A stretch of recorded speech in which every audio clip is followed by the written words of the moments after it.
माँ का आखिरी खत कहानी। दोस्तों, माँ पर लिखी कई कहानियों की तरह ये छोटी सी कहानी का जिसका शीर्षक है माँ का आखिरी खत, आपको भावुक कर देगी। इस कहानी को पढ़ने के बाद आप अगर माँ से नाराज़ भी हैं तो ज़्यादा देर तक नाराज़ नहीं रह पाएंगे। आइए पढ़ते हैं कहानी। रात के 12 बज चुके थे। माँ कभी दरवाजे की तरफ देखती तो कभी एक नज़र घड़ी की तरफ। माँ की आंखों में और चेहरे पर चिंता साफ नज़र आ रही थी। थोड़ी ही देर में दरवाजे की घंटी बजी। माँ ने काफ़ी तेज़ी से दरवाज़ा खोला और सामने बैठे विक्रम और बहू मान्यता को देखकर पूछा, इतनी देर क्यों हो गई? मैं कब से तुम्हारी राह देख रही थी। माँ, मैं अब छोटा नहीं हूँ, तुम मेरी चिंता मत किया करो। विक्रम घर के अंदर प्रवेश करते हुए बोला। बेटा कितना भी बड़ा हो जाए माँ के लिए छोटा ही रहता है। चलो छोड़ो, हाथ पैर धो लो, मैं तुम्हारे लिए खाना लगा देती हूँ। माँ ने दरवाज़ा बंद करते हुए कहा। माँ जी, हम बाहर से खाना खाकर आए हैं, आप खा लीजिए, हम सोने जा रहे हैं, बहू मान्यता ने कहा। लेकिन मैंने तो तुम लोगों की पसंद की खीर बनाई है, आओ थोड़ी थोड़ी खा लो। माँ, तुझे एक बार में समझ में नहीं आता क्या? तेरी बहू ने कहा ना, हम बाहर से खाना खाकर आए हैं, क्यों परेशान करती है?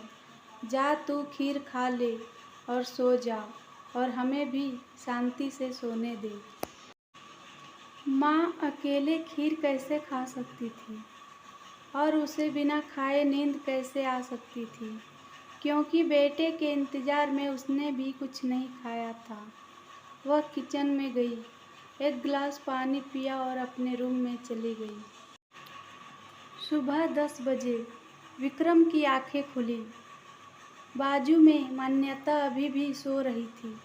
विक्रम हॉल में आया तो लैपटॉप के पास रखी एक चिट्ठी पर उसकी नज़र पड़ी। यह चिट्ठी किसकी हो सकती है, यह देखने के लिए उसने चिट्ठी खोलकर पढ़ना शुरू किया। मेरे लाल, तू सोच रहा होगा कि एक ही घर में रहते हुए ये चिट्ठी क्यों? मैं तुम्हें बोलकर भी तो ये बात बता सकती थी। हाँ, बता सकती थी, अगर तू मेरी बातें सुनना चाहता तो। किसी एक्सप्रेस गाड़ी की तरह तू आता है और कुछ ही पलों में निकल जाता है। खैर, वो सब जाने दो। कल तुम्हारा जन्मदिन था, इसलिए मैंने खीर बनाई थी। सोचा कम से कम आज के दिन साथ में बैठकर खाना खाएंगे। मगर मैं यह बात भूल गई थी कि मेरा बेटा बड़ा हो चुका है, तो अपने दोस्तों के साथ पार्टी करके खाना खाकर आया। चलो, मुझे इस बात की खुशी ही हुई। मेरी दवाइयाँ ख़त्म हो गई है। मैंने कुछ दिनों पहले तुझे दवाई की एक चिट्ठी दी थी, अगर वक्त मिले तो वह दवाई मुझे लाकर देना, मुझे थोड़ी राहत हो जाएगी। विक्रम को याद आया कि 4-5 दिन पहले माँ ने एक दवाई की चिट्ठी दी थी। उसने अपने ऑफिस के बैग में जाकर उस चिट्ठी को तलाशा और उसे खोलकर देखा।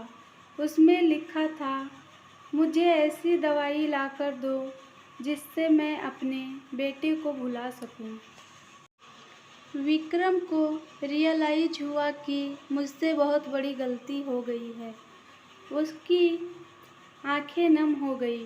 वह तुरंत अपने माँ के कमरे की तरफ दौड़ा। सबसे पहले उठ जाने वाली माँ आज क्यों नहीं उठी, देखकर उसे आश्चर्य हुआ।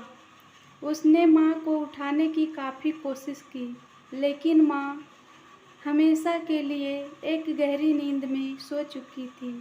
विक्रम के पास फूट फूट कर रोने के अलावा और कोई चारा नहीं बचा।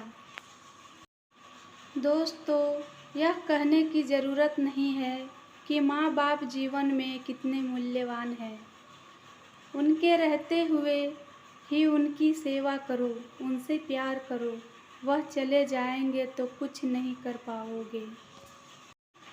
दोस्तों, कहानी अच्छी लगी तो सब्सक्राइब ज़रूर करें।